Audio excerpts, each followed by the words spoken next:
My friends and I have recently become really interested in Worms games. We've played a good handful of them, and Armaggedon has been the one that stuck with us the most. Well, it was mainly because of these guys, but also because of the ability to make custom maps. I personally went through the hardships of learning how to make maps, but I also wanted my friends to make some of their own so we can play together and see who can make the most ridiculous one. So I thought about making this video to teach them and everybody else how to make maps in Worms Armaggedon. After experimenting for a while, I found GIMP to be the easiest to crop out the background of pictures and make files with, as well as structuring the maps themselves. The Worms Armaggedon engine is pretty ancient, so they can only display a limited amount of colors to not make the engine overheat, and GIMP helps out with that area as well. For the sake of this tutorial, I'm going to be using this picture. And nobody take this picture, this is my picture! Get your own picture! Here's a couple interesting things to keep in mind about the map creation in this game.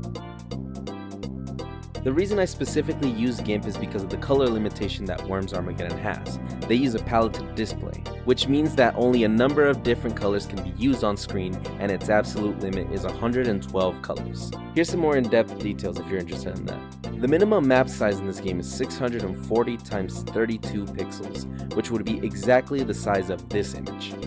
And the biggest size for this game can be 28,408 times 30,552 pixels, which is exactly the size of that last image, but this much bigger. The website I got my info from says you can use other software to do all the fancy work, but unless you got $28 per month, the patience for external software setup and extra steps, or the knowledge of either of these programs, GIMP is free, it's simple to use, and it's the least confusing to export. There's also some PNG details that could be relevant, but I haven't run into an issue that needs it, so I haven't needed to learn what it means. There's a bunch of different ways to do this procedure, but I think my method has been the one that I found the most accessible and simple to fit for any impatient or indulgent people that just want to make silly maps for their friends. Open up GIMP and do any installation procedures you have to, and keep the folder you have your picture in open to the side. Once you're good to go, drag in the picture and use the lasso tool to trace all of the image you want to use. Once you've traced the image, simply cut the image by pressing Ctrl X and paste it with Ctrl V. Now it's on a floated section pasted layer, which basically means that this is where the image would be if you accepted it. At the bottom of that section there's two green buttons. Press the one on the left to confirm your choice and paste it on the image. After that, you press the delete button to get rid of the background of the image and use the eraser tool to cut out any extra pixels. After that, you're ready to export. Head over to Files and then Export As. Name this cutout whatever you like and save it somewhere you'll remember. I always recommend keeping it in a temporary folder just to keep track on how you'll structure it. Once that's done, you click Export. After the export option, another prompt will appear, and you will need to disable every setting it offers you. That's because we want to keep the file as is with no upgrades or enhancements whatsoever. Now that we have our cutout, we will create a new image by going to File and New. After that, you'll put the measurements of 1920 width and 696 high. Once you have the new image, you could drag your created cutout and put it inside the image. You have different things that you can do with GIMP, like expand, stretch, and whirl, and some other stuff, but that's something you'll choose to do. If you plan on putting any other images on this, I would recommend cutting those out first before you put them on this one. After toying around and deciding how I want the map to look, I deleted the background layer to have a transparent background instead of a white canvas in the back. Now this is the most important part. Once that's done, you head over to the image tab up top and go into the mode section and use the index section. Right there, you will need to limit the maximum number of colors to 112. If you put anything above that number, the map won't work. After that, you select the color dithering to Floyd Steinberg option and enable dithering of transparency option. And once you've done all of that, you export the image the same way you've exported the other cutouts, and voila, you have your very own Worms Armaggedon map.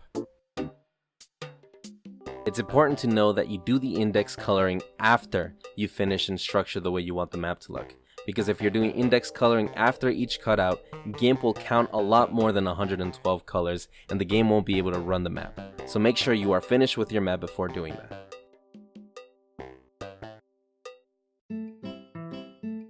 Now we get to putting it in the game. There's two different ways to upload maps. The first one is locally, with the restriction of only being able to play it offline. And the second option is uploading it to wmdb.org, which its restrictions are that you can only play it online.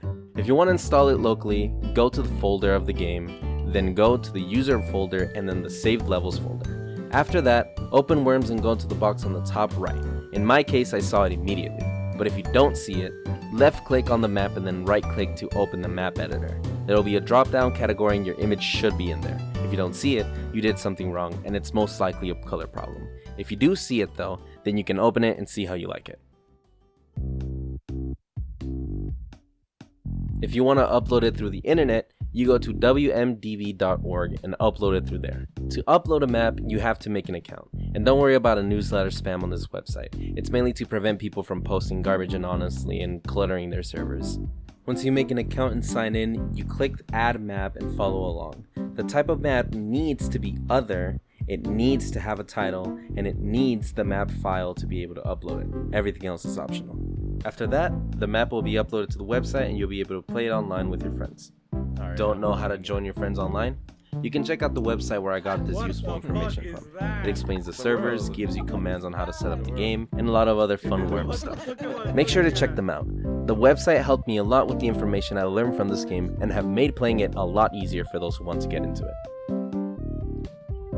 I missed. Oh, I died already, brother. No! No fuck. Yetzi! That's it. As soon as I get hit, we're all dead. I'm getting real mad. Anyways, bye.